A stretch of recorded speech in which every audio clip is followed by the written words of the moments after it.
Hello भाई दोस्तों, BK exam में आप सभी का स्वागत है। तो हम आपके लिए हर रोज की तरह लेके आ चुके हैं यूपीएसआई और यूपी पुलिस यूपी लेखपाल के लिए हिंदी का प्रैक्टिस सेट। तो देरी ना करते हुए चलते हैं, फटाफट रिवीजन करते हैं प्रीवियस ईयर क्वेश्चनों का। तो पहला क्वेश्चन है, निम्नलिखित में से कौन सा शब्द जातिवाचक संज्ञा नहीं है? जवान, बालक, सुंदर, मनुष्य। बताइए कौन सा नहीं है। तो देखो, ये जो सुंदर सुंदर एक क्या है? ये एक भाववाचक है, सुंदरता होना। ठीक है, तो सुंदर जातिवाचक संज्ञा नहीं है। नेक्स्ट क्वेश्चन, मुझे किस प्रकार का सर्वनाम है? उत्तम पुरुष, मध्यम पुरुष, अन्य पुरुष, या इनमें से कोई नहीं? तो मुझे है उत्तम पुरुष। देखो, मैं, मुझे, मुझको,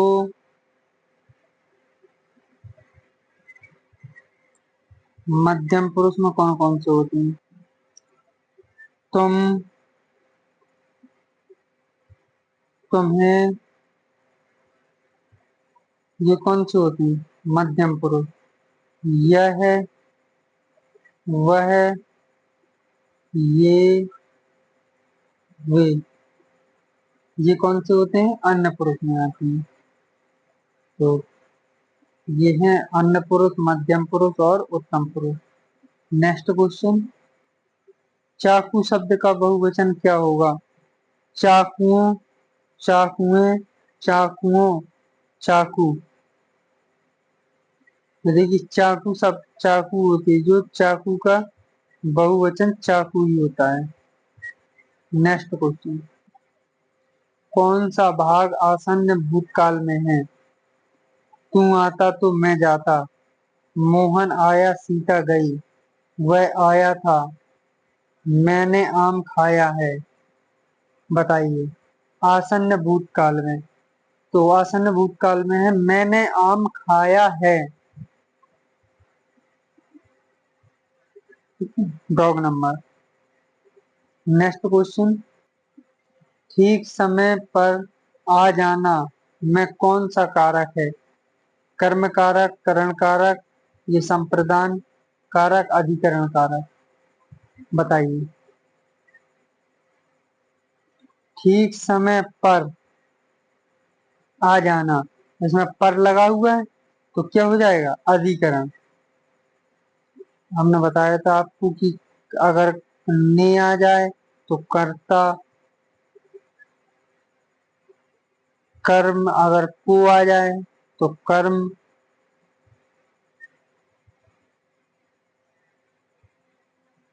करण से, अपादान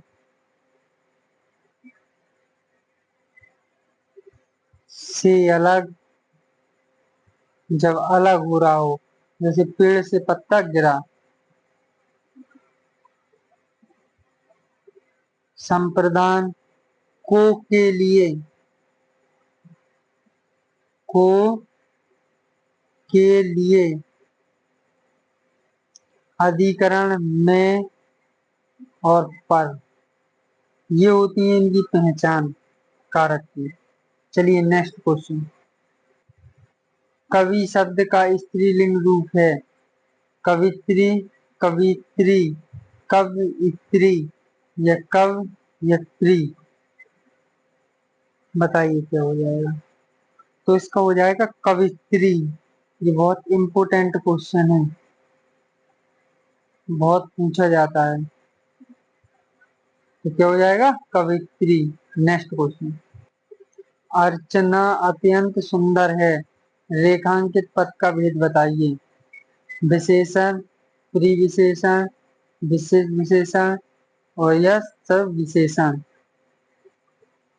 अत्यंत सुंदर है, इसका बताना रेखा।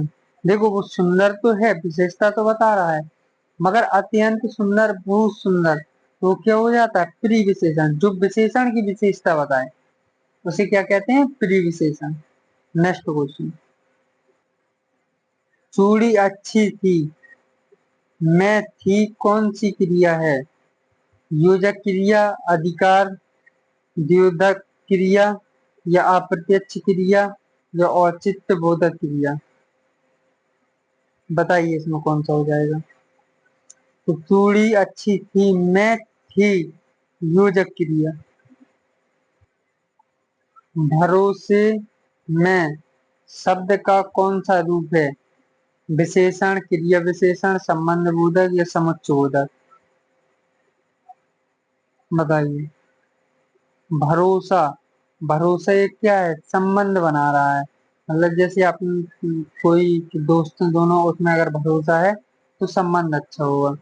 तो भरोसे में कौन सा है? संबंध बोधक। Next question. आज कल अनुशासन के अभाव में विद्यार्थियों में उच्च श्रृंखला आती है। रेखांकित शब्द का शुद्ध करें। उच्च श्रृंखला, उच्च श्रृंखला, अच्छु श्रृंखला या उच्च श्रृंखलता? बताइए क्या हो जाएगा।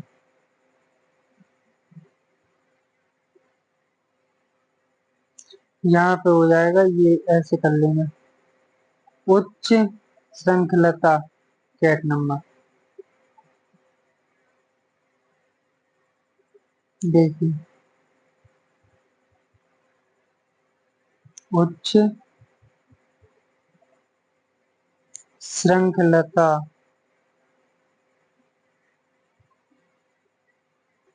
क्या हो जाएगा? उच्च श्रृंखलता। Next question. उड्डयन का संधि विच्छेद होगा। उत धन डयन क्या होगा? उत धन डयन, उड धन डयन, उड धन अयन या उद धन अयन? बताइए क्या होगा। तो उत धन डयन, उद्ययन। Next question. समास के पदों को अलग करने को क्या कहा जाता है? विच्छेद, बदलाव, सामाजिक विग्रह या विभक्ति? बताइए क्या कहा जाता है। तो इसे कहते हैं समास के विग्रह को सामासिक विग्रह। जैसे देखिए, राम कृष्ण, राम कृष्ण, तो इसका क्या हो जाएगा? राम और कृष्ण। क्या हो जाएगा? राम और कृष्ण। Next question. निम्नलिखित में से कौन सी पुस्तक प्रेमचंद द्वारा लिखित नहीं है? कायाकल्प, रंगभूमि, कर्मभूमि, ध्रुव स्वामिनी? बताइए। तो ये ध्रुव स्वामिनी नहीं लिखी गई है। बकाया कायाकल्प, रंगभूमि, कर्मभूमि सब किसकी हैं? प्रेमचंद जी की। Next question. आपने बुलाया होता तो हम अवश्य आते के आधार पर वाक्य का भेद है। संदेहवाचक वाक्य, इच्छावाचक वाक्य, संकेतवाचक वाक्य, आज्ञावाचक वाक्य? बताइए कौन सा है। तो ये हो जाएगा संकेतवाचक वाक्य। उनने एक संकेत दिया कि आपने बुलाया होता तो हम अवश्य आते। Next question. यद्यपि वह पंडित है फिर भी हठी है को संयुक्त वाक्य में परिवर्तन करने का सही उत्तर होगा। पंडित है किंतु हठी है, वह पंडित है वह हठी है, पंडित होने के कारण वह हठी है, पंडित होते हुए भी वह हठी है? बताइए। वह पंडित है किंतु हठी है, ये वाला सही हो जाएगा संयुक्त वाक्य में। Next question. संयुक्त वाक्य में देखो, किंतु, परंतु आदि शब्द आते हैं तो वहां पे क्या होता है? संयुक्त वाक्य। दो समानार्थी शब्दों की पुनरुक्ति के बीच किस विराम चिन्ह का प्रयोग होता है? अल्प विराम, अर्ध विराम, योजक या कोष्टक? बताइए किसका होता है? तो ये योजक चिन्ह का प्रयोग होता है। नेक्स्ट क्वेश्चन, विस्मय में स्थायी भाव किस रस में होता है? हास, शांत, अद्भुत या विभत्स? बताइए। तो ये होता है अद्भुत रस में, विस्मय या अद्भुत। नेक्स्ट क्वेश्चन, चांद से संबंधित गणों की सही संख्या है 6, 7, 8, 10? बताइए कितनी?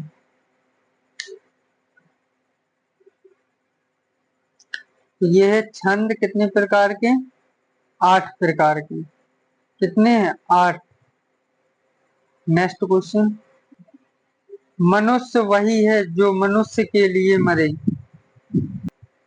पंक्ति में अलंकार है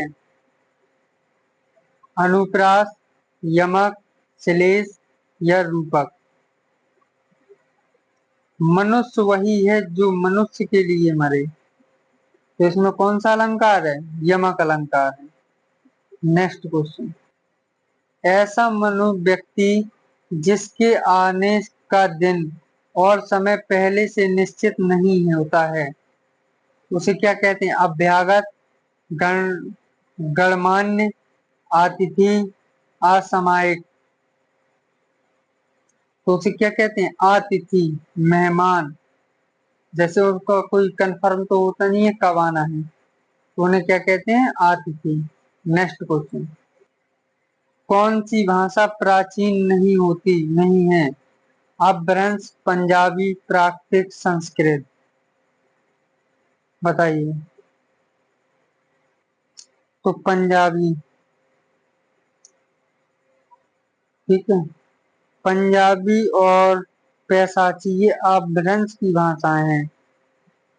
कौन सी? पैसाची। ये किसकी हैं? अपभ्रंश की।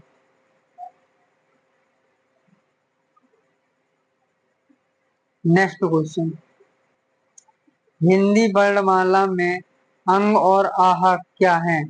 स्वर, व्यंजन, आयोगवाह या संयुक्त व्यंजन? बताइए। तो ये है आयोग वाह है।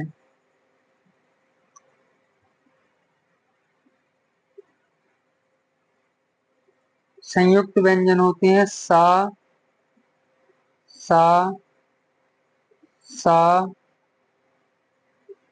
हा। और व्यंजन होते हैं का से ज्ञा तक।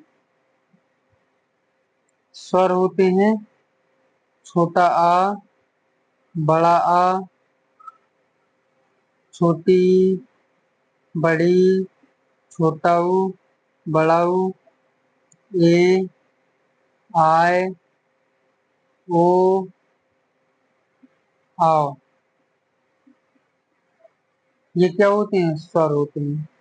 नेक्स्ट क्वेश्चन, हिंदी दिवस किस तिथि को मनाया जाता है?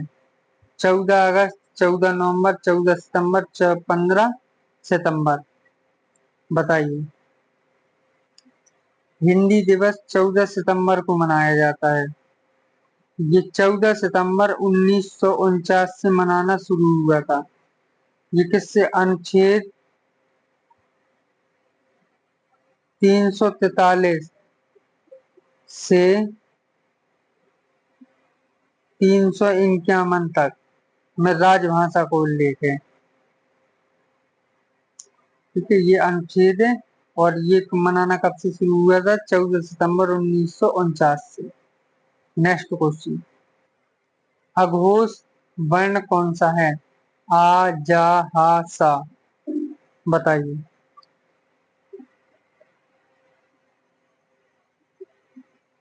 तो सा,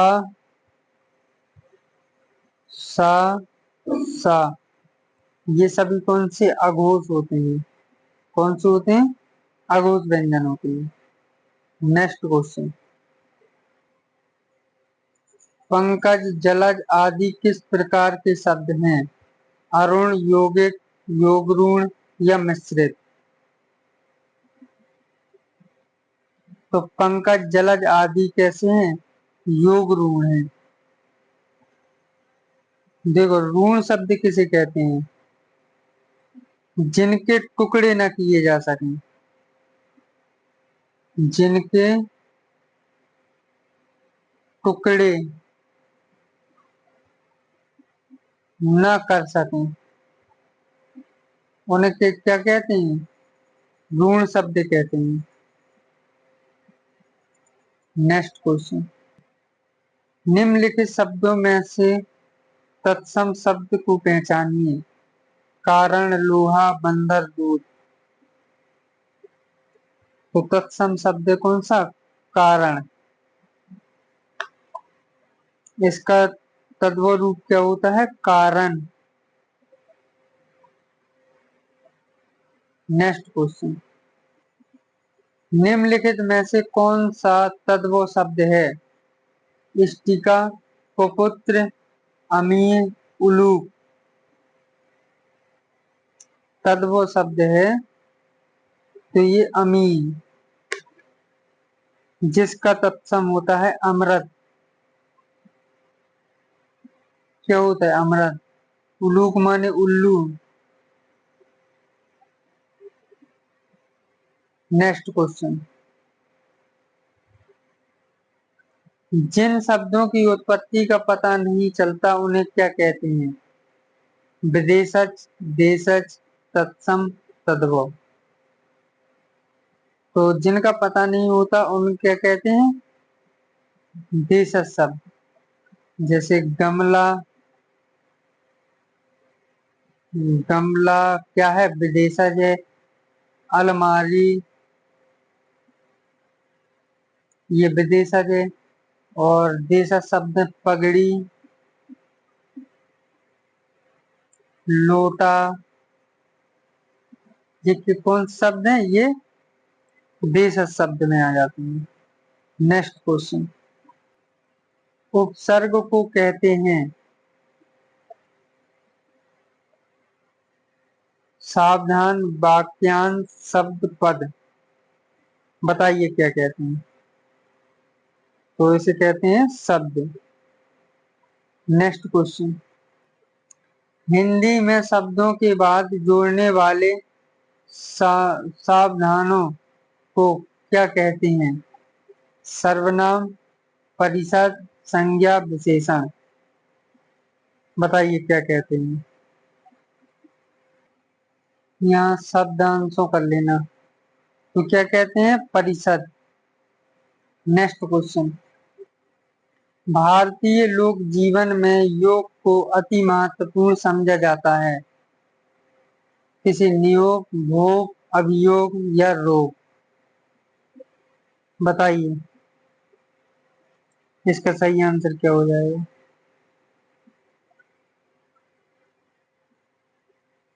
तो योग का इसमें विलोम पूछा गया है, योग का क्या हो जाएगा? भोग। नेक्स्ट क्वेश्चन, भौरा का सही पर्यायवाची शब्द बताइए। कुंज, अली, भ्रमर या खद, द्योत। बताइए क्या हो जाएगा? तो इसका हो जाएगा भ्रमर। क्या हो जाएगा? भ्रमर। इसके देखो, अली इसी का होता है, ये सॉरी अली नहीं, अली। अली षष्ठ पद, मधुकर, द्वि, रेफ। ये किसका होते हैं? भ्रमर, भौरा के पर्यायवाची होते हैं। नेक्स्ट क्वेश्चन, इनमें मूक का अनेकार्थक शब्द कौन सा नहीं है? गंगा, चुप, शांत, विवश। बताइए। तो विवश नहीं है। गंगा, यहाँ गंगा नहीं होगा, यहाँ गूंगा होगा। गूंगा, चुप, शांत, ये किसके हैं? मुंह के अनेक आती हैं। नेक्स्ट क्वेश्चन, पृथ्वी के तीन ओर पानी वाला स्थान क्या कहलाता है? द्वीप, प्रायद्वीप, महाद्वीप, इनमें से कोई नहीं। क्या कहलाता है? प्रायद्वीप कहलाता है। नेक्स्ट क्वेश्चन, द्रौपदी का क्या मुहावरे का अर्थ है? नारी का अपमान करना, सर्वनाक कार्य, कभी समाप्त न होना, सुंदर स्त्री। बताइए। तो इसका है कभी समाप्त न होना। ये अभी इतने दिया गया था, ये होता है द्रौपदी का चीर। का मुहावरे का अर्थ क्या हो जाएगा? जो कभी समाप्त न होना। तो दोस्तों आज के लिए इतना ही काफी है। अगर आपको हमारी वीडियो अच्छी लगे तो प्लीज चैनल को सब्सक्राइब एंड वीडियो को लाइक कीजिए और दोस्तों तक शेयर कीजिए। मिलते हैं नेक्स्ट वीडियो में, तब तक के लिए धन्यवाद। All the best.